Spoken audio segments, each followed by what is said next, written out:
ASMR. Ce soir, je vais te parler du dernier groupe du MBTI. Et oui, on va clore cette série en parlant des rationnels. Les rationnels ou bien les analystes. Et oui, bienvenue chez les intellos. Alors, avant de commencer, j'aimerais préciser que pour n'importe quel type, ça reste quand même du général et que les personnes sont quand même plus, que les descriptions sont plus que cela. Les rationnels constituent le groupe le moins répandu de tous les groupes dans la population générale. C'est aussi dans ce groupe où il y a le plus de surdoués. Et aussi, c'est un groupe qui est essentiellement masculin, puisqu'il y a moins de 30% de femmes. Les rationnels ou bien les analystes sont des intellectuels qui prennent leurs décisions sur la logique pure. Pour eux, rien n'est plus important que d'amasser des connaissances, de maîtriser de nouvelles compétences. Ils sont stratégiques, visionnaires et ont une tendance perfectionniste. Ils recherchent des solutions non conventionnelles aux problèmes. Et même en général, ce ne sont pas des personnes conventionnelles. C'est à cause de leur fonction intuitive qui les aide à développer leur imagination et créer des solutions à partir de là. Et c'est aussi à cause de leur intuition qu'ils sont très créatifs. De façon générale, ils préfèrent traiter des idées et des principes abstraits. Ils sont curieux, puisqu'ils ont soif de connaissances, très indépendants et adorent tout ce qui est challenge intellectuel. Voilà, alors on va commencer avec le premier type qui constitue ce groupe, qui n'est d'autre que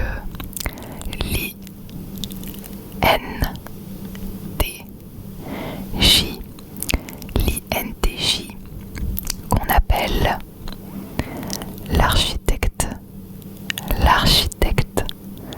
l'architecte ou bien le professeur. Le professeur, c'est un des types MBTI les plus mystérieux. Ce sont des personnes qui adorent analyser, innover, appliquer la raison pure et dure.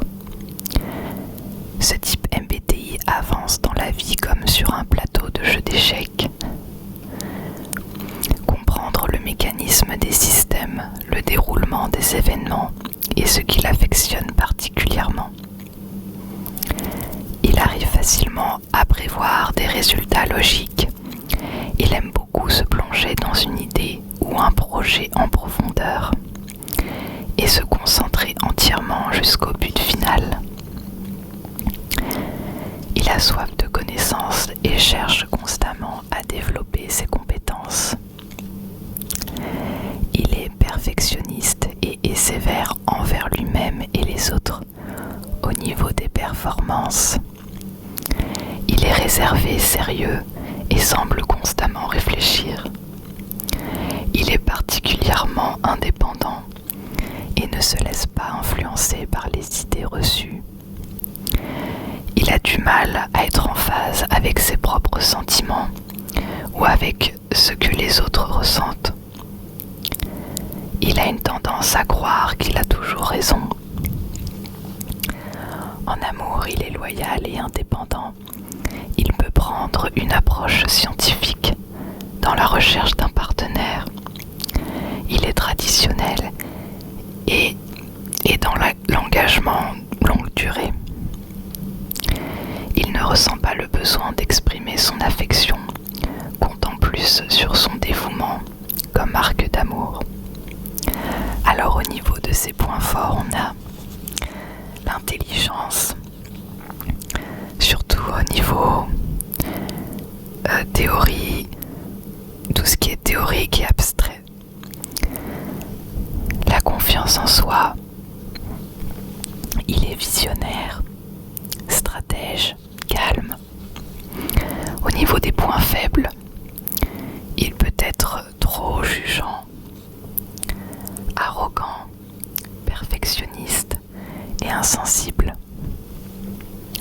Au niveau des métiers, on peut le retrouver dans l'ingénierie, l'architecture, l'informatique, le droit,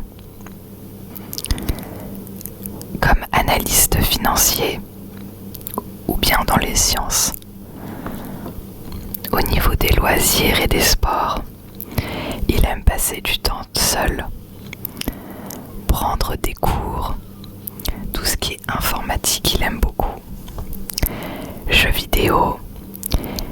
Et au niveau des sports, on a par exemple la natation, la randonnée, tout ce qui est course de marathon.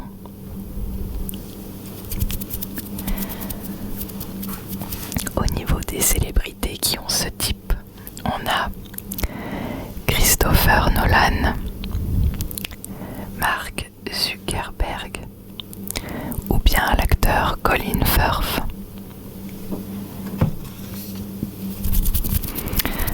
Voilà pour ce type. On va passer au deuxième type. Au deuxième type introverti, qui n'est autre que l'INTP, qu'on appelle le logicien ou bien le scientifique. Moi je l'appelle le scientifique. Ce sont des personnes qui aiment beaucoup passer de leur temps à réfléchir en profondeur, cherchant à comprendre les théories derrière les idées et les concepts, et tout ça en s'appuyant bien évidemment sur la logique. Contrairement à l'INTJ, ce type MBTI ne fait absolument pas attention à la tradition. Peu inspiré par la pensée conventionnelle, il cherche à réexaminer les idées convenues pour les analyser sous différents angles. C'est un philosophe innovateur qui aime comprendre tout ce qui se cache derrière les théories et les différents thèmes de la vie. Il est un observateur analytique et détaché, et qui semble indifférent à cause de son temps passé dans sa tête. Il enquête continuellement sur les mystères de l'univers. Leur esprit est stimulé par tout ce qui est complexe dans la recherche de solutions ingénieuses à des problèmes captivants. L'INTP n'est absolument pas traditionnel dans sa vision des choses et se méfie des conventions. Il est souvent dérouté quand les personnes restent campées sur une idéologie qui n'a pas de sens logique. En amour, il prend l'engagement au sérieux et est facile à vivre. Il aime garder la relation simple et peut se montrer très créatif et passionné. Au niveau des points forts, on a une grande capacité analytique, abstraite. Il est objectif, loyal, affectueux avec ceux qu'il aime. Au niveau des points faibles, on a désorganisé, insensible, doute de lui-même et du mal à suivre les règles. Au niveau des métiers, on peut le retrouver dans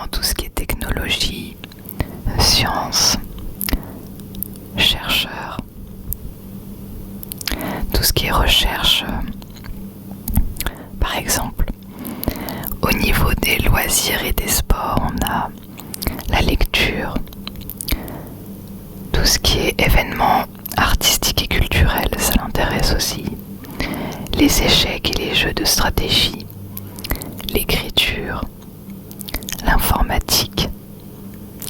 Au niveau des sports, on a la randonnée, le camping. C'est pas un très grand sportif en vérité. Et puis on a la méditation, c'est pas un sport mais c'est en loisir. Et au niveau des célébrités, on a bien évidemment Albert Einstein, Marie Curie.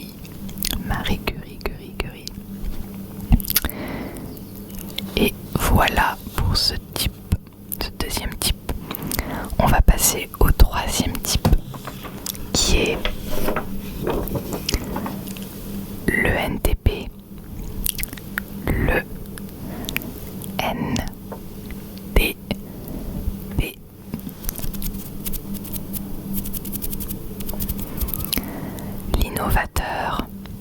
L'innovateur ou bien le débatteur.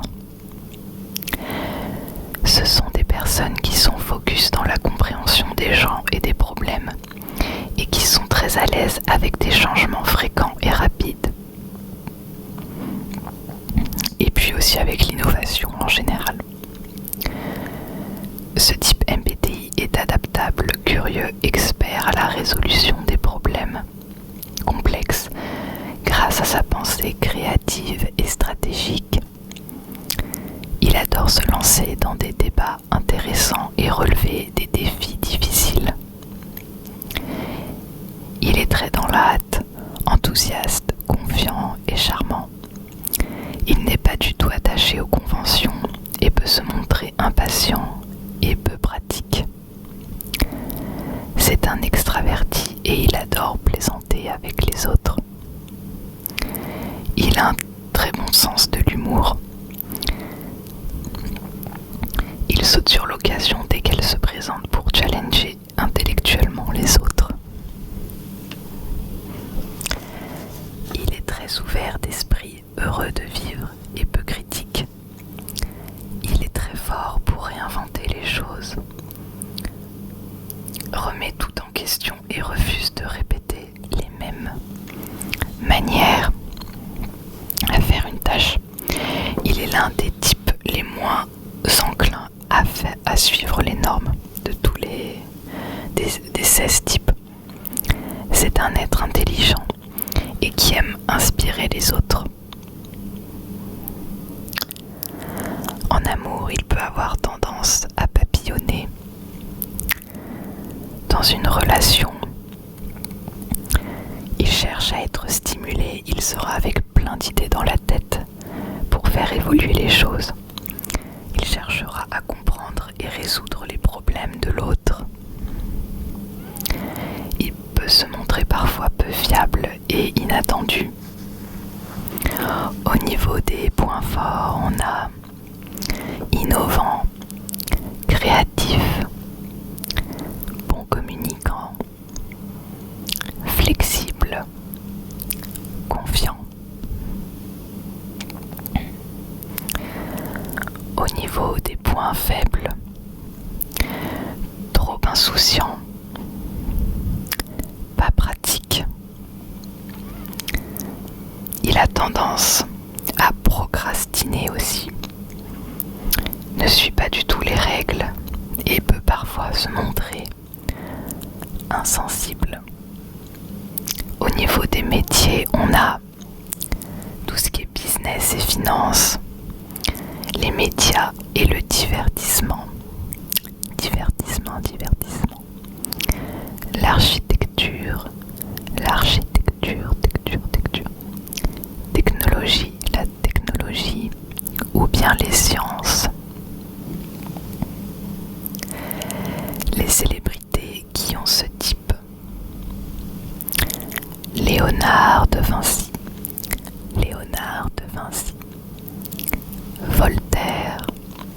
Voltaire, l'acteur Rowan Atkinson,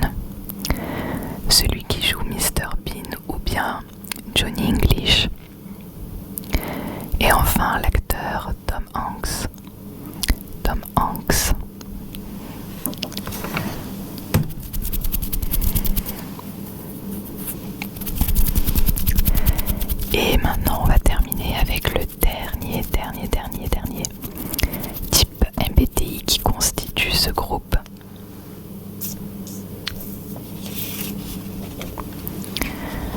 Qui n'est autre que le NTJ ENTJ.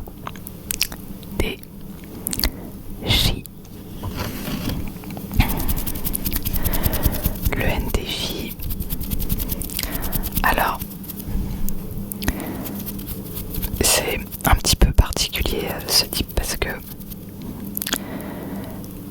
déjà c'est le deuxième type le plus rare au monde, donc c'est pas un type que je connais vraiment, voire pas du tout, et tout ce qui est sur le net, tout ce qu'on dit en général sur ce type est très négatif. C'est vraiment, on lui rend pas hommage parce que en résumé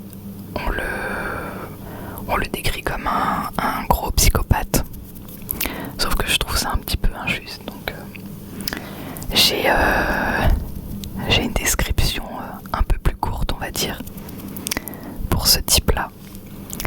Alors ce type qu'on appelle le commandant est donc le deuxième type le plus rare au monde après l'INFJ. Ce sont des personnes ambitieuses, charismatiques, visionnaires et qui travaillent dur.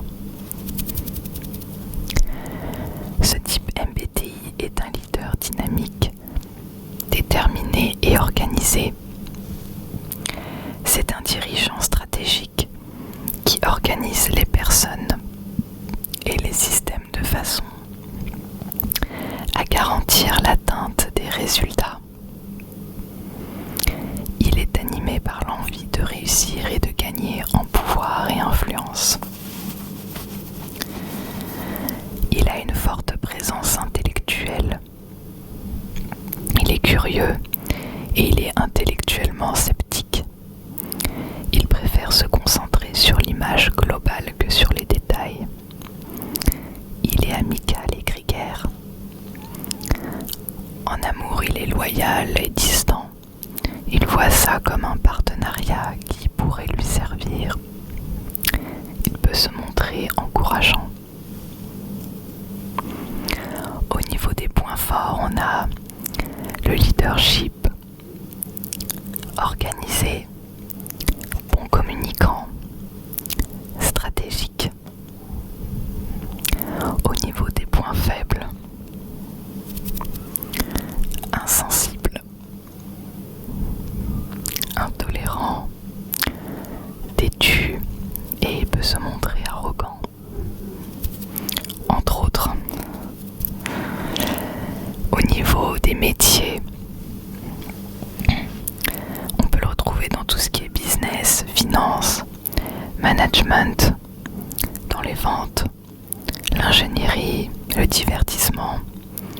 On le retrouve pratiquement partout presque.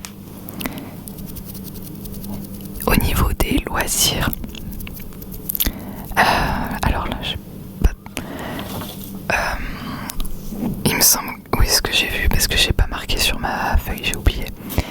Au niveau des loisirs, parce que je me rappelle, il y a tout ce qui est jeu de stratégie, de jeux de société, prendre des cours, amasser du savoir en gros. Tout ce qui est jeux vidéo aussi, il aime bien. Passer du temps avec les autres. Au niveau des sports, il aime bien tout ce qui est sport de compétition. Et enfin au niveau des célébrités qui ont ce type, on a Napoléon,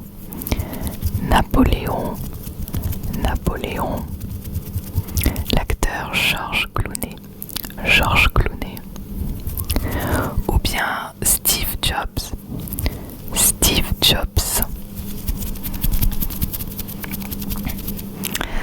Voilà pour ce type. C'était un peu plus sommaire que pour les autres.